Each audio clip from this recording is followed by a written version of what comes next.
E aí, pessoal, a gente está aqui no meio entre uma cirurgia e outra no hospital para gravar o Café com Fertilidade, que é onde vocês mandam as perguntas aqui para a gente responder. Então, sem delongas, bora pro café de hoje. Vamos lá, puxa a vinheta.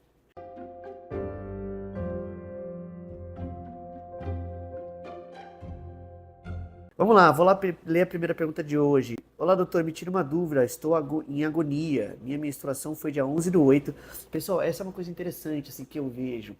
A gente recebe muita pergunta das pacientes e saúde é uma coisa que realmente causa uma frustração, agonia.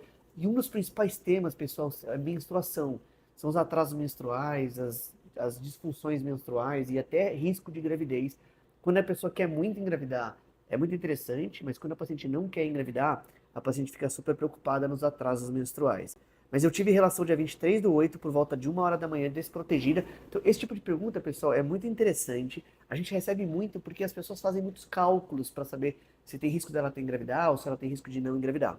A pergunta é um pouquinho mais longa, e aí ela fala também que tomou a pílula no dia seguinte, se ela corre o risco, me ajude. Mesmo assim. Pessoal, como a gente recebe muito essas perguntas, eu vou falar um pouco mais aberto, né? Não vou falar um pouco das datas que a paciente mandou aqui, mas eu vou falar um pouquinho desse assunto. Por melhor ginecologista que a gente seja, por melhor gineco-endócrino que a gente conheça, ciclo menstrual, esse tipo de coisa, a gente não consegue afirmar se deu tudo certo, né? Até na contracepção de emergência ou nas datas, se a paciente namorou fora da data do período fértil, ou teoricamente o período fértil.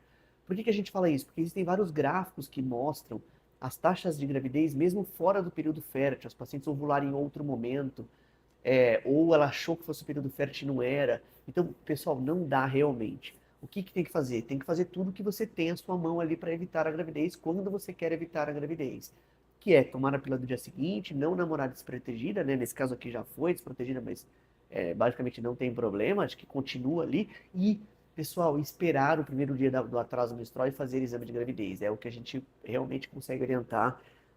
Eu até algumas vezes gostaria de ajudar mais as pacientes nesse tipo de assunto, mas a gente realmente não consegue. Beleza? Então, não use a tabelinha para evitar a gravidez e faça o que você fez, né? Toma a pílula do dia seguinte. O que eu posso te falar para te ajudar? As chances de sucesso de gravidez são muito pequenas numa relação única desprotegida, tomando pílula do dia seguinte, então a chance é realmente baixa. Beleza? Vamos para a segunda pergunta de hoje, pessoal, que é da Júcia Oliveira. Ela mandou o seguinte: tenho 44 anos de idade, nunca tive filhos e sou transgênero. Olha que pergunta interessante, pessoal. Gostaria de saber sobre fertilização in vitro, quero ser mãe.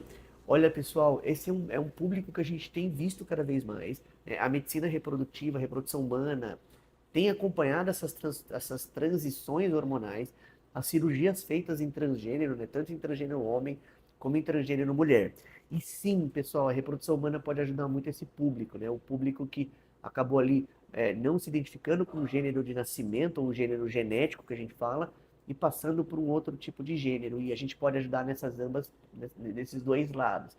Deixa comentário aqui, pessoal, se vocês querem que eu grave um vídeo só quais são as opções reprodutivas em cada gênero, né? O que a gente faz para o transgênero feminino, né, que nasceu geneticamente homem, e o que a gente faz para o transgênero masculino, feminino, que nasceu ali, na verdade, masculino, que nasceu ali geneticamente mulher e fez a transição para o homem, tá bom? A gente pode fazer esse vídeo, acho que vai ficar super legal. Mas resumindo, acho que eu posso falar rapidinho. Para o homem, a gente que nasceu geneticamente homem, a gente congela sêmen, e aí ela precisa, né? Ele precisa, na verdade, ela precisa, na verdade, de um útero de substituição. E para o transgênero feminino, que nasceu, no transgênero masculino, que nasceu geneticamente mulher, ela pode não fazer a esterectomia e gerar no útero dela ali, ela precisa basicamente de um espermatozoide. Beleza? Mas sim, pessoal, Jussiara Oliveira, a gente pode ajudar sim e a reprodução humana está aqui para isso. Fernando Araújo, que é a terceira pergunta do café de hoje, perguntou o seguinte: perdi meu bebê quando eu iria fazer 3 meses. Daqui ela provavelmente está usando a conta do parceiro, né? Mas perdi meu bebê quando eu iria fazer 3 meses. Fiz curetagem. O que eu faço? Pessoal, o que fazer depois de uma curetagem? Acho que basicamente, pessoal, precisa saber se esse útero continua saudável ou não. Acho que essa é a primeira coisa. E um dos principais marcadores é a menstruação. Você já tem ciclo menstrual regular? A sua menstruação mudou depois da curetagem? Isso 2, 3, 4 meses depois.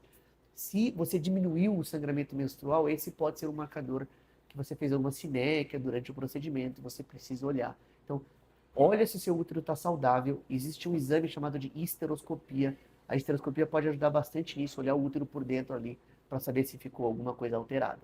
Beleza? Pessoal, pelo vídeo de hoje era isso, pelo café de hoje era isso. Queria agradecer a todo mundo que mandou pergunta. Se você gosta desse conteúdo, se inscreve no canal e eu vejo vocês aí nos próximos vídeos. Valeu!